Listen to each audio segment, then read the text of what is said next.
Hey guys, প্ৰথমে আপোনাক welcome কৰিছো জব এলাৰ্টছ কি ইউটিউব চেনেলত আৰু মই আজি আপোনাক প্ৰভাইড কৰিম ONGC ৰ পৰা ৰিকুৱাৰমেন্টৰ কাৰণে নটিফিকেশন আহিছে আৰু এইটো ৰিকুৱাৰমেন্টত আপুনি কোনো ধৰণৰ ৰিটেন টেষ্ট আৰু ইন্টাৰভিউ ফেস কৰিব নালাগে ডাইৰেক্ট আপোনাৰ সিলেকশন হ'ব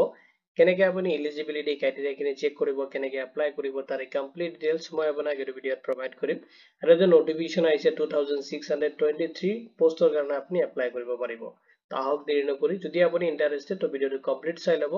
আৰু এইটো ৰিকুৱাৰমেন্ট ৰিলেটেড যদি কোনো ধৰণৰ কোৱেশ্চন থাকে আপুনি এইটো ভিডিঅ'ৰ কমেন্ট সেকশনত কমেন্ট কৰি দিব আহক দেৰি নকৰি আজিৰ ভিডিঅ'টো আৰম্ভ কৰো ONGC Apprentice Requirement 2025 ৰ কাৰণে নটিফিকেশন আহিছে আৰু এইটো ভিডিঅ'ত আপুনি তাৰে কমপ্লিট ডিটেইলছ চেক কৰিব পাৰিব ফাৰ্ষ্টত যেটো ৰিকুৱাৰমেন্ট আহিছে তাৰ ওভাৰভিউ খিনি চাই লওক অৰ্গানাইজেচন নেম দিয়া আছে Oil and Natural Gas Corporation Limited ৰ পৰা আহিছে requirement short form ONGC post নেমটো দিয়া আছে যেটো এপ্ৰেন্টিক্সৰ কাৰণে আহিছে নটিফিকেশনটো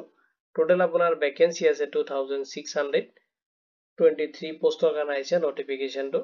এপ্লাই যেটো মোড হয় আপুনি অনলাইনত এপ্লাই কৰিব লাগিব কেনেকৈ অনলাইনত এপ্লাই কৰিব এখিনি ডিটেইলছ আপুনি এইটো ভিডিঅৰ লাষ্টত প্ৰভাইড কৰি দিম মই আপুনি তাতে চেক কৰিব পাৰিব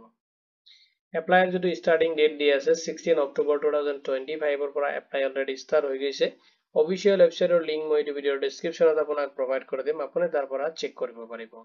এতিয়া চাই লওক সেক্টৰ ওয়াইজ আপোনাৰ ভ্যাকেন্সি সমূহ ডিভাইড কৰি দিয়া আছে এখিনি আপুনি ডিটেইল চেক কৰিব পাৰিব যদি আপোনাৰ নৰ্থ সেক্টৰৰ কাৰণে দিয়া আছে 165 ভ্যাকেন্সিৰ কাৰণে আহিছে নটিফিকেশনটো মুম্বাই সেক্টৰৰ কাৰণে দিয়া আছে 569 ভ্যাকেন্সিৰ কাৰণে আহিছে নটিফিকেশন Western sector কাৰণে দিয়া আছে 856 ভ্যাকেন্সিৰ কাৰণে আহিছে নটিফিকেশন Eastern sector কাৰণে দিয়া আছে 458 ভ্যাকেন্সিৰ কাৰণে আহিছে নটিফিকেশন Southern sector কাৰণে দিয়া আছে 322 ভ্যাকেন্সিৰ কাৰণে আহিছে নটিফিকেশনটো and Central sector কাৰণে দিয়া আছে 253 ভ্যাকেন্সিৰ কাৰণে আহিছে নটিফিকেশনটো টোটাল আপোনাৰ পোষ্ট দিয়া আছে 2623 পোষ্টৰ কাৰণে আপুনি এপ্লাই কৰিব পাৰিব পোষ্টখিনিত এপ্লাই কৰোতে আপুনি ফলো কৰিব লাগিব এলিজিবিলিটি ক্ৰাইটেৰিয়া খিনি য'ত বিচাৰিছে এডুকেশনাল কোৱালিফিকেশন যদি আপুনি ট্ৰেড এপ্ৰেন্টিক্সৰ কাৰণে এপ্লাই কৰে তেতিয়াহলে আপুনি ক্লাছ 10 মানে HSLC টো আপুনি কমপ্লিট কৰা হ'ব লাগিব লগতে আপোনাৰ ITI কোৰ্স আপুনি কৰা হ'ব লাগিব তেনেকুৱা ট্ৰেড ৰিলেটেডত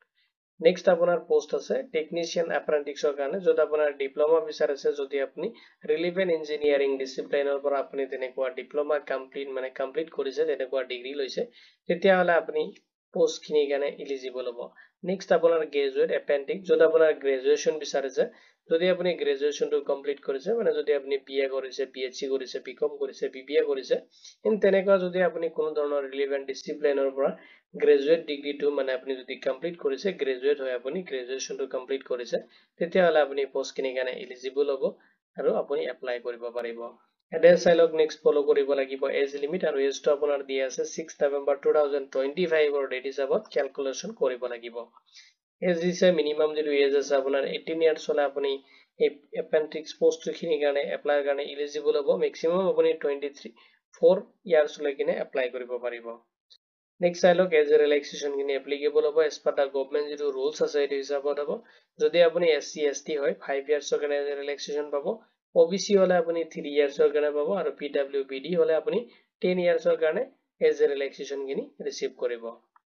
স্টেপমেন্ট মানে ৰেমুনাৰেশন যদি আপুনি ট্ৰেড এপ্ৰেন্টিক্স পোষ্টৰ কাৰণে এপ্লাই কৰে তেতিয়াহলে আপুনি 8200 ৰ পৰা লৈ কিনে 10560 rupees আপুনি পাৰ মান্থ ৰিসিভ কৰিব যদি আপুনি গ্ৰেজুৱেট এপ্ৰেন্টিক্সৰ কাৰণে এপ্লাই কৰে আপ টু আপুনি 12300 rupees আপুনি পাৰ মান্থ ৰিসিভ কৰিব যদি আপুনি ডিপ্লোমা এপ্ৰেন্টিক্সৰ কাৰণে এপ্লাই কৰে তেতিয়াহলে আপুনি 10900 পাৰ মান্থ আপুনি ৰিসিভ কৰিব আৰু যেটো আপোনাৰ ৰেমুনাৰেশন মানে ষ্টিপেন্ড হয় এটো আপুনি as per the apprenticeship যেটো ৰুলছ আছে এক্ট হিচাপত আপোনাক স্যালাৰি প্ৰভাইড কৰা হ'ব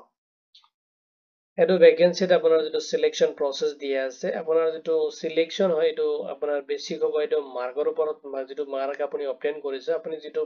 হায়াৰ এডুকেশন যেটো আপোনাৰ থাকে তাৰ যেটো ফাইনাল মাৰ্কশিট থাকে এটো যেটো মাৰ্ক থাকিব তাৰ ওপৰত বেস কৰি কিনে আপোনাক সিলেকশন কৰা হ'ব আৰু এটো ৰিকুৱাৰমেন্টত সিলেকশনত আপুনি কোনো ধৰণৰ ৰিটেন টেষ্ট আপুনি এটেম্প কৰিব নালাগে বা আপুনি তেনেকুৱা কোনো ধৰণৰ ইন্টাৰভিউ ফেস কৰিব নালাগে কাৰণ ৰিটেন টেষ্ট আৰু ইন্টাৰভিউতে কন্টাক্ট নকৰিব আৰু আপোনাৰ এটো মাৰ্কৰ ওপৰত বেস কৰি কিনে যেতিয়া আপোনাক শৰ্টলিস্টেড কৰা হ'ব তাৰ পিছত আপোনাৰ ডকুমেন্টস ভেৰিফিকেশনৰ কাৰণে ইয়াতে মাতিব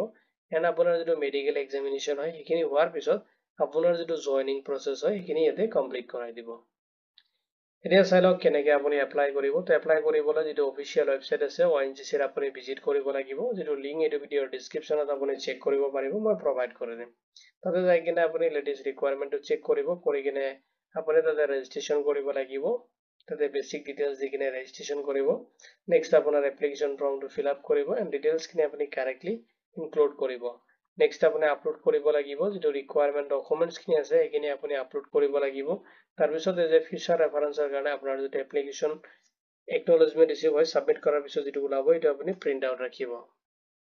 এতিয়া চাই লওক ইম্পৰ্টেণ্ট ডেটছখিনি। তো ষ্টাৰ্টিং যিটো হয় এপ্লাইৰ কাৰণে 16 অক্টোবৰ 2025 পৰা অলৰেডি এপ্লাই ষ্টাৰ্ট হৈ গৈছে আৰু ক্লজিং টু ডেট দিয়া আছে 6 নৱেম্বৰ 2025 লৈকে আপুনি লাষ্ট আপোনাৰ এপ্লিকেশ্যনটো আপুনি ছাবমিট কৰিব পাৰিব। ৰিজাল্ট এণ্ড মেৰিট লিষ্টটো আপোনাৰ 26 নৱেম্বৰত ইয়াতে পাব্লিছ কৰি দিব, আপুনি চেক কৰিব পাৰে। ইম্পৰ্টেণ্ট যিখিনি লিংক আছে মই এইটো ভিডিঅ'ৰ ডিছক্ৰিপশ্যনত প্ৰভাইড কৰি দিম। যদি আপুনি ইণ্টাৰেষ্টেড তো এইটো ভিডিঅ'ৰ ডিছক্ৰিপশ্যন চেক কৰিব আৰু এইটো ৰিকুৱাৰমেণ্ট ৰিলেটেড যদি কোনো ধৰণৰ কুৱেশ্যন থাকে আপুনি এইটো ভিডিঅ'ৰ কমেণ্ট ছেকশ্যনত কমেণ্ট কৰি দিব। ভিডিঅ'টো চোৱাৰ বাবে ধন্যবাদ দি কিনে মই আজিৰ ভিডিঅ' ইমানতে সামৰিছোঁ।